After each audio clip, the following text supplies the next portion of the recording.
میری عزت دار ماں اور بہنوں، جشن رحمت العالمین میں یہ گناہگار آپ سے عرض کر رہا ہے، علماؤں کی موجودگی میں لب کشائی کر رہا ہوں۔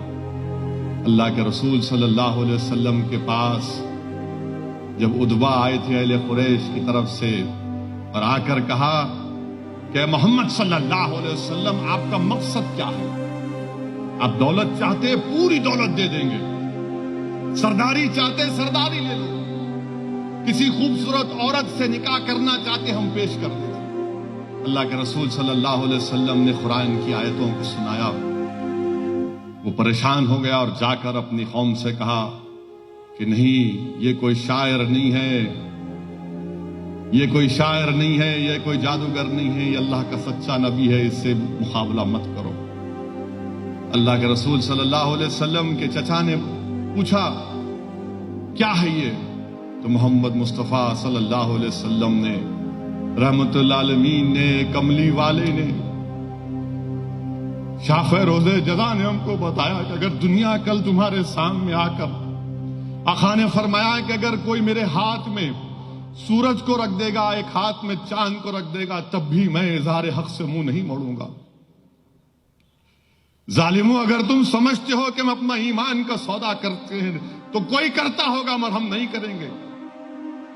ہم جس حال میں ہیں کچھ ہم مر جائیں گے، یا تو تم کو ہم کو مارنا پڑے گا، ہم کو جسموں پہ ہمارے گولیاں مارنا پڑے گا، یا جیلوں میں ڈال کر ہم کو ختم کرنا پڑے گا، مگر یاد رکھو اسلام کے دشمنوں، جب تک ہم زندہ ہیں نہ تمہاری دولت ہم کو خرید سکے گی، نہ تمہاری طاقت ہم کو دبا سکے گی۔ ہم زندہ رہیں گے تو پکار پکار کر کہیں گے کہ میں محمد مصطفیٰ صلی اللہ علیہ وسلم کا امتی ہوں۔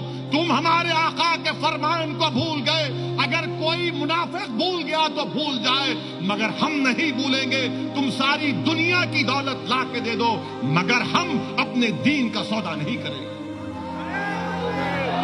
میرے عزیز دوستوں اور بزرگوں، میرے عزیز دوستوں اور بزرگوں، دنیا ہم کو یہ سمجھ رہی ہے کہ خرید لو، اس کی آواز کو خرید لو۔ نہیں میرے عزیز دوستوں، یہی دارالسلام، اسی جگہ پر جہاں پر میں کھڑا ہوں، آج اسد الدین اویسی اپنے والد مرحوم میرے سیاسی قائد سالار ملت کے اس تقریر کے جملے کے الفاظ یاد آ رہے ہیں کہ مرحوم قائد سالار نے کہا تھا کہ ہم نے کلمہ پڑھ کر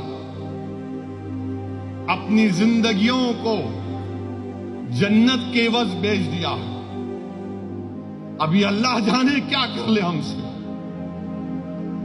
ہم مقابلہ کریں گے میرے بھائی، میں جانتا ہوں، میں جانتا ہوں، کیونکہ میں حالات کو قریب سے دیکھتا ہوں۔ میں جانتا ہوں کہ کیا کیا سازشیں ہو رہی ہیں، مگر ایک ہی چیز ہے جو مجھے لے کر آگے بڑھتی ہے اور جو ذمہ داروں کو آگے لے کر بڑھتی ہے، کہ اللہ کی ذات پر اٹوٹ توکل کرنا اور ہمیشہ مصائب میں، برے وقت میں، تکالیف میں اللہ کے رسول صلی اللہ علیہ وسلم کا وسیلہ دے کر بھیک مانگنا، اہل بیت کا وسیلہ دے کر بھیک مانگنا، امام حسین کا وسیلہ دے کر بھیک مانگنا، شہزادی جنت کا وسیلہ دے رہا۔ میرے بھائی، یہ تاریخ ہمارے سامنے ہے، تو اس لیے نوجوانوں مایوس مت ہو، ہمت سے کام لو، دین پر چلو، اسلام پر قائم رہو، مسجدوں کو آباد رکھو، شریعت پر چلو، شریعت پر چلو۔ شریعت کی حفاظت کیسے کرو گے؟ جب شریعت کو اپنا لو گے، جب اپنے نفس پر شریعت کو غالب کر دو گے نوجوانوں۔ اور اسلام آسان دین ہے، اسلام ٹف نہیں ہے، بہت آسان دین ہے۔ یہ دنیا بولتی ارے تمہارے پاس شراب نہیں پی سکتے، تمہارے پاس شادی سے پہلے عورت کو ہاتھ نہیں لگا سکتے، تمہارے پاس ایسا ہے ایسا نہیں۔ میرے بھائی، اللہ یہ جو دین ہم کو دیا ہے نا، یہ ہماری فطرت کے لحاظ سے اللہ یہ چاہتا ہے کہ ہم نیک بن جائیں، اس کی عبادت کریں، اس کا شکر ادا کریں۔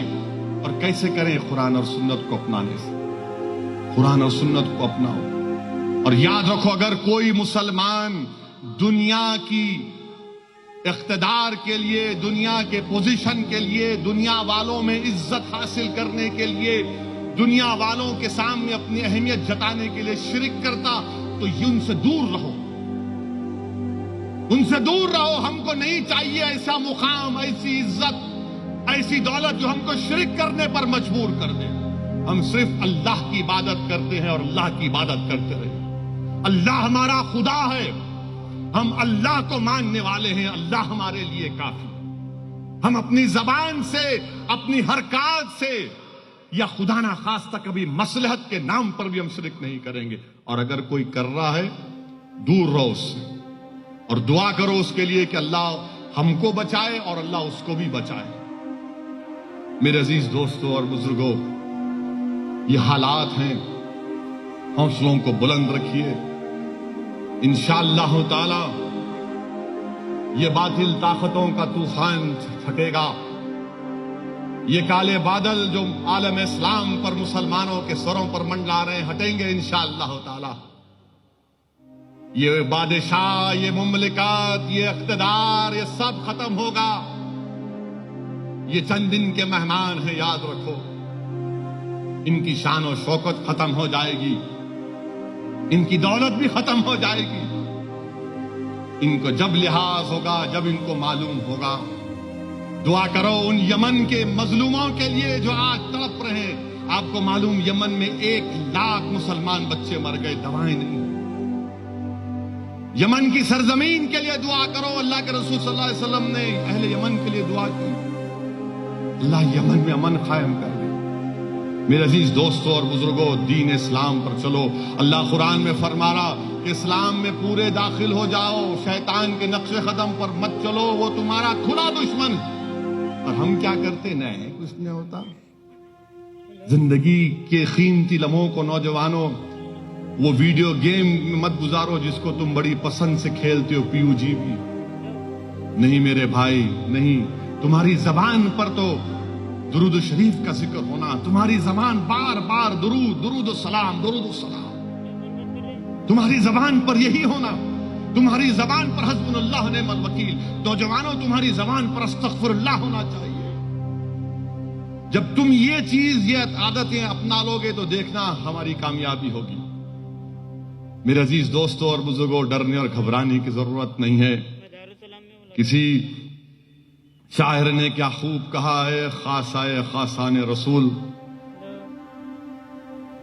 اے خاصائے خاصان رسول، وقت دعا ہے، امت پہ تیری ایک عجیب دور ہے۔ اے کشتی امت کے نگہباں، بیڑا یہ تباہی کی آن لگا ہے رسول اللہ۔ ہم تو رحمت اللہ عالمین سے بھیک مانگتے ہیں کہ رسول اللہ اپنی امت کی خبر لیجئے۔ ہم اللہ سے بھیک مانگتے ہیں کہ پروردگار ہم تیرے حبیب کی امت ہے، ہماری لاج رکھ لے، ہماری لاج رکھ لے بس۔ اللہ ہم کو جب تک دنیا میں رکھے، ہم اس کے دین پر رہیں، اللہ ہم کو شرک سے دور رکھے، اللہ ہم کو رسول اللہ صلی اللہ علیہ وسلم کی سنت پر عمل کرنے کی توفیق عطا فرمائے۔ میرے عزیز دوستوں اور بزرگوں، جو لوگ دین کے لیے کام کر رہے ہیں ان کے لیے دعا فرمائیے، جو لوگ اسلام کی سربلندی کے لیے کام کر رہے ہیں ان کے لیے دعا فرمائیے، جو لوگ باطل طاقتوں سے مقابلہ کر رہے ہیں ان کے لیے دعا فرمائیے۔